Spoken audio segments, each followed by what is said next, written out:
അല്ല, ഞാൻ മനുവായിട്ട് വേറൊരു പടം ചെയ്യാനിരുന്നതാണ്. ആ സമയത്ത് നമുക്കൊന്ന് പോയി മാളികപ്പുറം കാണാമെന്ന്. ആ സിനിമ കണ്ടിട്ട് ഇറങ്ങും ആ പടം എടുക്കുന്നതിനെക്കുറിച്ച് വിട്ടിട്ട് ഞാൻ ഇങ്ങനെ പറഞ്ഞു, ഞാൻ ഇപ്പോൾ ഈ കുട്ടിയെ ഹീറോ ആക്കിയിട്ടൊരു പടം എടുക്കണം, നല്ല പൊട്ടൻഷ്യലുള്ള കുട്ടിയാണ്, ഇതിന് മെയിൻ റോളിൽ ഒരു സബ്ജക്റ്റ് ഉണ്ടാക്കിയാൽ ക്ലിക്കാവും, ആൾക്കാർ കാണും, ഈ കുട്ടി അത്രത്തോളം ആൾക്കാരുടെ മനസ്സിൽ പോയിരിക്കുന്നത്. ഇത് ഫാമിലിയായിട്ട് കാണാമെന്നുള്ളൊരു കോമഡി ഹൊറർ ഫാൻറ്റസിയാണ് ഈ ഫിലിം. പിന്നെ ദേവനന്ദയുടെ അഭിനയ മുഹൂർത്തങ്ങൾ നിങ്ങളെ വാനോളം പൊക്കിക്കൊണ്ടുപോകും. പറയട്ടെ എങ്ങനെ? സിനിമ കണ്ടിട്ട് പ്രേക്ഷകർ തന്നെ ഡിസൈഡ് ചെയ്യട്ടെ. അരൺമന എന്ന് പറയുമ്പോൾ അതൊരു പക്ക ഹൊറർ കോമഡി മൂവിയാണ്. പക്ഷെ നമ്മുടെ മൂവി എന്ന് പറയുമ്പോൾ അതിൽ അരൺമനയിൽ ഫാമിലി ഉണ്ട്, സെന്റിമെന്റ്സ് ഉണ്ട്. ഇതൊരു ഹൊറർ ഫാന്റസി മൂവിയാണ്. പേടി നല്ല സംഭവം എല്ലാവർക്കും ഉണ്ട്. ഞാൻ തുറന്നു പറയുന്നുള്ളൂ. ഇപ്പൊ ഇങ്ങനെ ഇരിക്കുമ്പോൾ ഞാൻ പേടിച്ചില്ലേ? പേടിക്കല്ലേ? നമ്മൾ പോണ വഴിക്ക് പെട്ടെന്ന് ഒരാളെടുത്ത് ചാടിയാൽ, ഒരു പട്ടി ചാടിയാലും നമ്മൾ പേടിക്കരുത്. നിങ്ങൾക്കും എനിക്കും ഇഷ്ടപ്പെട്ടൊരു കഥയുണ്ടാവും. നമ്മളത് പൃഥ്വിരാജിനെടുത്തോ മോഹൻലാലിനെടുത്തോ മമ്മൂട്ടിയെടുത്തോ അവർ താരത്തിൽ നിന്ന് പറയുമ്പോൾ അവർക്കത് ഇഷ്ടപ്പെട്ടില്ലെന്നിരിക്കുക. അപ്പോൾ എന്ത് പറ്റും? നമ്മുടെ എനർജി വേസ്റ്റ്. നമ്മൾ അതുകൊണ്ട് എന്ത് വിഷയം, നിങ്ങളുടെ കഥയിൽ ആരാ ഹീറോ? പൃഥ്വിരാജ്. നിങ്ങളൊരു കഥ പറയുക. പൃഥ്വിരാജ് വളരെ ബ്രില്യൻ്റാണ്. പുള്ളി ഈ കഥ കേട്ടിട്ട് ഓക്കെ പറയുകയാണെങ്കിൽ ഞാൻ തിങ്കളാഴ്ച അഡ്വാൻസ് കൊടുക്കാം. പേടി കൊണ്ട് നടക്കുന്ന ആളാണ്, കൂടെയുള്ള ആളാണ്. അല്ലെങ്കിൽ പിന്നെ ഇതുപോലെയൊക്കെ വല്ല സിംഹത്തിൻ്റെ ജമ്മുമായിരിക്കുന്നു. എനിക്കും പേടിയുണ്ട്.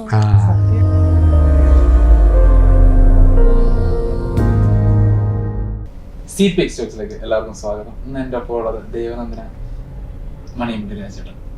ഒത്തിരി സന്തോഷമുണ്ട് കാണാൻ പറ്റിയത്. ഒരുപാട് സിനിമകളിലൂടെ നമ്മുടെയൊക്കെ ഹൃദയം കീഴടക്കിയ ഒരു മനുഷ്യനാണ്. ഒരുപാട് സന്തോഷം കാണാറുണ്ട്. ദേവനന്ദനെ നമുക്ക് അറിയാം. ഞങ്ങളൊരു ചെറിയ വ്ളോഗൊക്കെ എടുത്ത് പരിചയമുണ്ട്. നമ്മൾ തമ്മിൽ ആദ്യമായിട്ടാണ്. അപ്പം ഗു എന്ന സിനിമയുടെ പ്രൊഡ്യൂസറും സിനിമയിലെ അഭിനേതാവും ഒക്കെ ആയിട്ടാണ് വന്നിരിക്കുന്നത്. ഗു എന്ന സിനിമയെ പറ്റി തന്നെ സംസാരിച്ചു തുടങ്ങാം.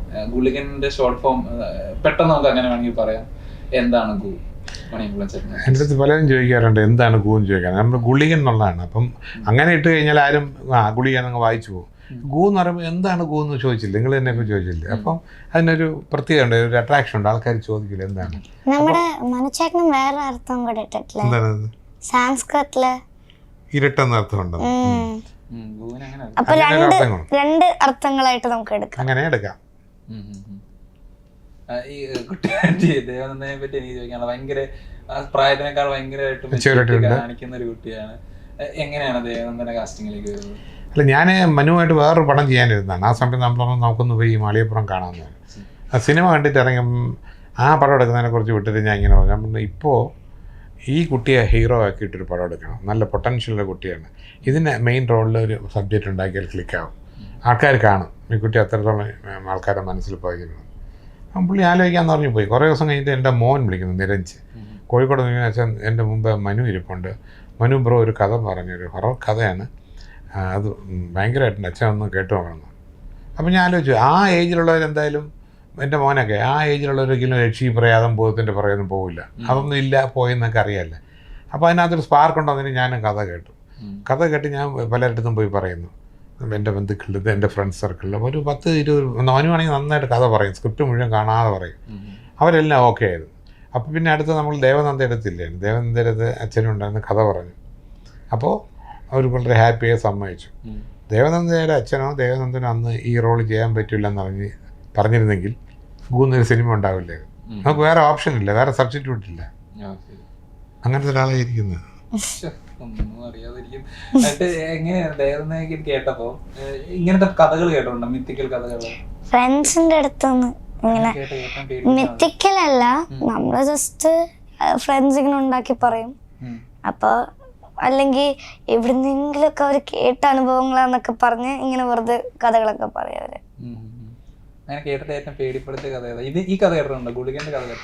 ഗു അച്ഛനാ കേട്ടത്, പക്ഷെ അച്ഛൻ എൻ്റെ അടുത്ത് കുറച്ച് പറഞ്ഞു. പിന്നെ മനുചേട്ടൻ അവിടെ വന്നപ്പോഴും അല്ലാതെയൊക്കെ മനുചേട്ടൻ കഥ പറഞ്ഞിട്ടുണ്ട്. അപ്പൊ ചേട്ടൻ മണിരാജങ്ങള് പറഞ്ഞ പോലെ അടിപൊളിയായിട്ട് ചേട്ടൻ കഥ പറയുന്നത്, ഭയങ്കര രസമാണ് മനുചേട്ടൻ. മാത്രമല്ല ഇത് അഭിനയിക്കുമ്പോ അവർക്ക് അറിഞ്ഞൂടല്ലോ, ഈ പടം ഇരുന്ന് കണ്ട അതിനകത്ത് ആദ്യം പേടിച്ചാളാ കണ്ടപ്പോ അത് ശരി. പേടിപ്പെടുത്തുന്ന സംഭവങ്ങളൊക്കെ അപ്പൊ അഭിനയിച്ചപ്പോ മനസ്സിലായില്ലേ നമ്മള്? ആകെ 2 സീനിലും കണ്ട് ഞാൻ അഭിനയിക്കുമ്പോ പേടിച്ചു. ഇവർക്കറിയില്ലല്ലോ ബാക്കി പല വേറെ ഏരിയകളിലെ കാര്യങ്ങളൊക്കെ നടക്കുന്നത്. ഇവർക്കുണ്ട്, പക്ഷെ അവർ വളരെ ബ്രേവായിട്ട് നിൽക്കുന്നതാണ്. ഈ സിനിമ കഥ കൊണ്ടുപോകുന്നത് തന്നെ മെയിനായിട്ട് ഇവരാണ് സംഭവം. പിന്നെ നമുക്കറിയാലോ ആരാണ് അഭിനയിക്കുന്നത്, അപ്പോൾ നമ്മൾ ആളായിട്ട് ഭയങ്കര കൂട്ടായിരിക്കും. അപ്പോൾ പിന്നെ അങ്ങനെ പേടിയാകില്ല. കേട്ട ഈ കഥകളിൽ ഏറ്റവും പേടിപ്പെടുന്ന കഥ ഏതാണ്? സ്കൂളുകളിൽ നിന്ന് അവിടെ നിന്ന് ഇവിടുന്ന് അച്ഛനും അമ്മയും അങ്ങനെ ഇല്ല, കുറേ ഉണ്ട് കഥകൾ പേടിപ്പെടുത്തുന്നത്. അപ്പൊ ഏറ്റവും പേടിപ്പെടുത്തുന്നതൊന്നുമില്ല, കൊറേ ഉണ്ട്. പേടിയുണ്ടോ? പേടിയുണ്ട് കുറച്ച്. മാറിക്കൊളിക്കാതെ ഇറങ്ങുമ്പോ അല്ലേ? എനിക്ക് പ്രൊഡക്ഷൻ സൈഡിൽ നിന്ന് കേക്ക് ഇപ്പം ഡയറക്ടറിനോട് സംസാരിച്ച് 9:00 ശേഷം ഷൂട്ടില്ല എന്നുള്ളത്. അത് എന്താ കാര്യം, എല്ലാവരും വളരെ ഭയങ്കര ഹാർഡ് വർക്കാണ്. 9:00 കഴിഞ്ഞാൽ എല്ലാവരും പോയിട്ട്, എൻ്റെ പോളിസി എല്ലാവരും, ഞാൻ നേരത്തെ കിടക്കുന്നതാണ്, നേരത്തെ എണീക്കുന്നതാണ്. അപ്പോൾ 9:30 ഷൂട്ടിംഗ് നിർത്തി കഴിഞ്ഞാൽ എല്ലാവരും അവരവരുടെ മുമ്പിൽ കുളിച്ച് അല്ലെങ്കിൽ ഒന്ന് സന്തോഷമായിട്ട് എൻ്റെ സ്മാളൊക്കെ കഴിച്ച് അവരൊന്ന് ഉറങ്ങട്ടെ. രാവിലെ 5 മണിക്ക് എണീക്കും. നമ്മൾ സെറ്റിൽ 7 മണിക്ക് മുമ്പ് എത്തണം എല്ലാവരും. ഞങ്ങളൊക്കെ 6:30 എത്തും, ഞാനും ഡയറക്ടറൊക്കെ എത്തിക്കഴിഞ്ഞാൽ ഇവരൊക്കെ എത്തും രാവിലെ 6:30.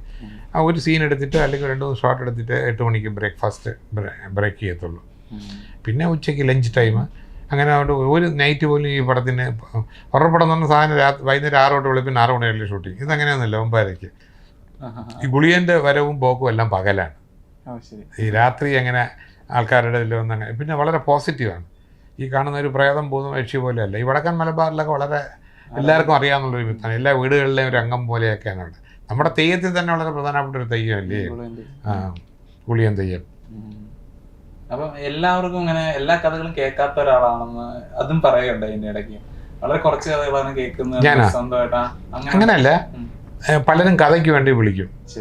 എനിക്ക് ഒരു 100-400 പേര് വിളിച്ചിട്ടുണ്ട് ഈ കഴിഞ്ഞ 1-1.5 വർഷമുണ്ട്. എല്ലാ ദിവസവും ഇങ്ങനെ കഥയ്ക്ക് വേണ്ടി വിളിക്കുമ്പോൾ എനിക്ക് തോന്നുന്നത് അത് അവരുമായിട്ടിരുന്ന് ഒരു ഹാഫ് ഡേ ഒന്ന് കഥ കേൾക്കാനുള്ള സമയം, അതിലുപരി ക്ഷമയില്ല.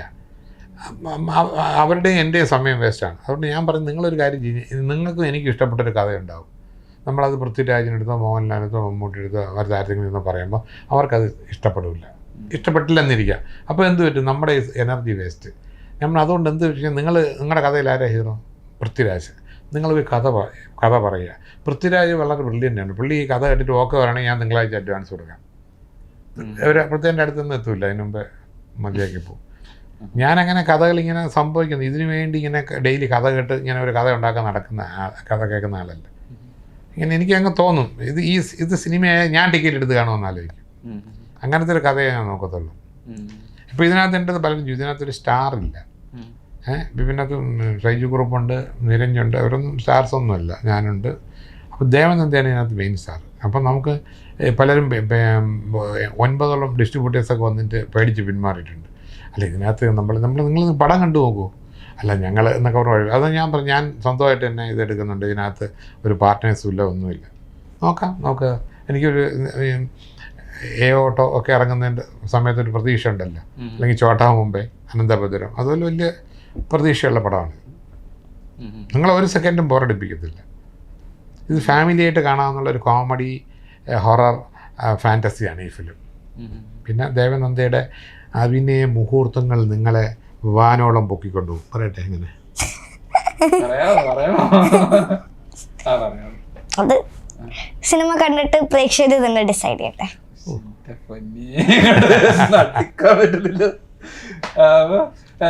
മണിമുള്ള രാജേട്ടനെ നോക്കുകയാണെങ്കിൽ ആ ഒരു സമയം, അല്ലെങ്കിൽ രാജേട്ടൻ സിനിമ ചെയ്തുകൊണ്ടിരുന്ന സമയത്ത് ഇപ്പൊ ഈ പറഞ്ഞതിൽ നിന്ന് തന്നെ എടുക്കാൻ വേണമെങ്കിൽ സ്റ്റാറുകളായിരുന്നു അന്ന് സിനിമ കൊണ്ടുപോയിക്കൊണ്ടിരുന്ന ഒരു സമയം. അവിടുന്ന് മാറി ഒരു പ്രൊഡ്യൂസർ ലൈനിൽ ചിന്തിക്കുക, അല്ലെങ്കിൽ ഇങ്ങനെ ചിന്തിക്കുക തന്നെ ഭയങ്കര ഡിഫറെന്റ് ആയിട്ടൊരു തോന്നൽ. അല്ല അതുകൊണ്ടല്ല, ഇപ്പം ഞാൻ പറഞ്ഞില്ല, സ്റ്റാറുകൾ തന്നെയാണ് എപ്പോഴും. ഇപ്പം എല്ലാത്തിനും സൂപ്പർ സ്റ്റാർ ഉണ്ട്. ഇപ്പം നിങ്ങളൊരു എന്തെങ്കിലും ഒരു പുതിയ അരി ഇറങ്ങിയാൽ തന്നെ അതിനൊരു ബ്രാൻഡ് സൂപ്പർ അരിയെ നമ്മൾ വാങ്ങിക്കത്തുള്ളൂ. അല്ല എല്ലാ കാര്യത്തിനും ഒരു ബ്രാൻഡ് സംഭവമുണ്ട്. അപ്പോൾ മലയാളത്തിലെ സ്റ്റാറുകൾ അവർ ഇത്രയും നാൾ നിൽക്കുന്നത് അവരുടെ ഒരു കഴിവും പരിശ്രമവും അവരുടെ വാല്യൂവും അവരുണ്ടാക്കിയെടുത്ത മാർക്കറ്റും ഒക്കെയാണ്. പക്ഷേ ഇപ്പോൾ ഈ അടുത്ത കാലത്തായിട്ട് ഈ സ്റ്റാർ ഉണ്ടെങ്കിലും ഓടും, സ്റ്റാർ ഇല്ലെങ്കിലും കണ്ടൻറ്റ് നന്നായിട്ട് ഓടുന്നൊരു ടെൻഡൻസി ഉണ്ട്. കഴിഞ്ഞ 5 മാസമായിട്ട് മലയാളത്തിൽ എല്ലാ പടങ്ങളും നന്നായിട്ട് പോകുന്നുണ്ട്. അതൊക്കെ നല്ല സിനിമകളാണ്. ഇടയ്ക്ക് ചില മോശം പടങ്ങളൊന്നും മോശമായിട്ട് കളക്ഷനും പോയി, നല്ല പടങ്ങളൊന്നും ഓടുന്ന വിശ്വാസം. അപ്പോൾ ഞാൻ എൻ്റെ ഒരു പ്രോഡക്റ്റിനെ കുറിച്ച് ഈ സിനിമ ഒരു 10-15 പ്രാവശ്യം കണ്ടിട്ടുള്ളൂ പലപ്പോഴായിട്ട്. ഇതിൻ്റെ ഓരോ സ്റ്റേജസ് റീ റെക്കോർഡിങ് അതൊക്കെ. അപ്പോൾ എനിക്ക് ഭയങ്കര വിശ്വാസമാണ്, നന്നായിട്ടുണ്ട്. പിന്നെ ഏറ്റവും കൂടുതൽ പ്രേക്ഷകർ ഉള്ള ആർട്ടിസ്റ്റാണ് ഇരിക്കുന്നത്. ദേവനന്ദ എന്ന് പറഞ്ഞാൽ ഫാമിലി ഓഡിയൻസും പെണ്ണുങ്ങളും കുട്ടികളും അവർ പോകുന്ന സ്ഥലങ്ങളിലെ ക്രൗഡുകളുടെ വീഡിയോ നിങ്ങൾ കണ്ടു നോക്കണം. അവരൊക്കെ ഒന്ന് കണ്ടാൽ തന്നെ പടം സൂപ്പർ ഹിറ്റാണ്. അവർ മാത്രം വന്നാൽ മതി. അപ്പം ദേവനന്ദനാണെങ്കിൽ ഇതിനു മുന്നേ ഇതേപോലെ തന്നെ ഇപ്പൊ റിലീസായിരിക്കുന്ന തുടങ്ങിയിരിക്കുന്ന അരമനയാണെന്ന് തോന്നുന്നു. ഏറെക്കുറെ ഇതുമായിട്ട് എന്താ പറഞ്ഞ ഇതൊക്കെ ഉള്ള ഒരു സാമ്യം തോന്നിക്കുന്ന പടം. അല്ലാതെ തമിഴിൽ വേറെ ടൈപ്പ് ഹൊറർ പടമാണ്. അവിടെ ഭൂതം അഴിച്ചൊക്കെ വരാം ഇപ്പോഴും. അവിടെ വെച്ചാൽ വൻ താരനിരയായിരുന്നു. മീൻസ് തമന്നയൊക്കെ ആയിട്ടുള്ള എന്തായിരുന്നു അവിടുത്തെ എക്സ്പീരിയൻസ്? അവിടുത്തെ അടിപൊളി എക്സ്പീരിയൻസ് ആയിരുന്നു. കാരണം എൻ്റെ ആദ്യത്തെ തമിഴ് മൂവിയായിരുന്നു അരൺമനൈ 4. അതും അത്രയും വലിയ ആൾക്കാരുടെ കൂടെ സുന്ദർ ശങ്കളുടെയും തമിഴ് നദീതിയുടെയും രാശിഖൻ നദീതിയുടെ കൂടെ ഒക്കെ അഭിനയിക്കാൻ കഴിഞ്ഞത് ഒത്തിരി സന്തോഷമുണ്ട്. അതും നല്ല എക്സ്പീരിയൻസ് ആയിരുന്നു. ഖുശ്ബു ആന്റിയുടെ ഹസ്ബൻഡാണ് ഡയറക്ടർ. അതെ, സുന്ദർ ശങ്കള്. ഖുശ്ബു ആന്റി ഇടയ്ക്ക് സെറ്റ് വന്നിട്ടുണ്ടായിരുന്നു. ലാസ്റ്റ് ക്ലൈമാക്സ് സോങ്ങിൽ ഖുശ്ബു ആന്റി ഉണ്ട്, ഡാൻസ് ചെയ്യുന്നുണ്ട്. അപ്പോൾ എല്ലാവരും അത് ഇഷ്ടമായി, എല്ലാവർക്കും സിനിമ അവിടെ ഹിറ്റായി. അപ്പോൾ അതുപോലെ എല്ലാവർക്കും ഇഷ്ടമാകുന്നു പ്രതീക്ഷിക്കുന്നു. ഗു കണ്ടിരുന്നല്ലോ. ഗു എത്രമാത്രം അതും ഇതും തമ്മിൽ എത്രമാത്രം എക്സൈറ്റ് ചെയ്തിട്ടുണ്ട് എന്നുവെച്ചാൽ രണ്ടും തമ്മില് എക്സൈറ്റ്മെന്റ് ഉണ്ടാക്കിയത് രണ്ട് പടവും കണ്ടതിൽ എനിക്ക് രണ്ടും ഇഷ്ടമായി. അരൺമന എന്ന് പറയുമ്പോൾ അതൊരു പക്ക ഹൊറർ കോമഡി മൂവിയാണ്. പക്ഷെ നമ്മുടെ മൂവി എന്ന് പറയുമ്പോൾ അതിൽ അരൺമനയിൽ ഫാമിലി ഉണ്ട്, സെന്റിമെന്റ്സ് ഉണ്ട്. ഇതൊരു ഹൊറർ ഫാന്റസി മൂവിയാണ്. അതും എന്നെ പോലുള്ള കൂട്ടുകാർക്കൊക്കെ വന്നിരുന്ന് കാണാം. എന്തായാലും എല്ലാവരും എൻജോയ് ചെയ്യും. പിന്നെ നമ്മുടെ ചന്ദ്രു ചേട്ടൻ്റെ വിഷ്വൽസ് ചേട്ടൻ അടിപൊളിയായിട്ട് ക്യാമറ ചെയ്തിട്ടുണ്ട്. പിന്നെ ജോനാഥൻ ചേട്ടൻ്റെ മ്യൂസിക്. അപ്പോൾ എന്തായാലും തിയേറ്ററിൽ വന്ന് കാണും.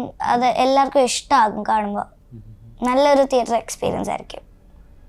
ആക്ടർ ടേൺഡ് പ്രൊഡ്യൂസേഴ്സിനൊക്കെ ഉള്ളൊരു അവർക്ക് ഏറെക്കുറെ ഇതിനകത്ത് നടക്കുന്ന സംഭവങ്ങൾ അറിയാം, എന്തെവിടെ എപ്പോൾ ചെയ്യണമെന്ന് അറിയാം. ഇപ്പൊ പ്രൊഡക്ഷന്റെ കാര്യം ഇപ്പൊ നമ്മളിവിടെ വന്നിരുന്നു പറയാം, നമുക്ക് ഈ പോസ്റ്റർ പൊങ്ങിയിരിക്കണം അല്ലെങ്കിൽ ഈ പോസ്റ്റർ അതൊരു അത് അവിടെ നിന്ന് കിട്ടുന്നതാണ് ഇത്ര നാളത്തെ എക്സ്പീരിയൻസ് എന്നും.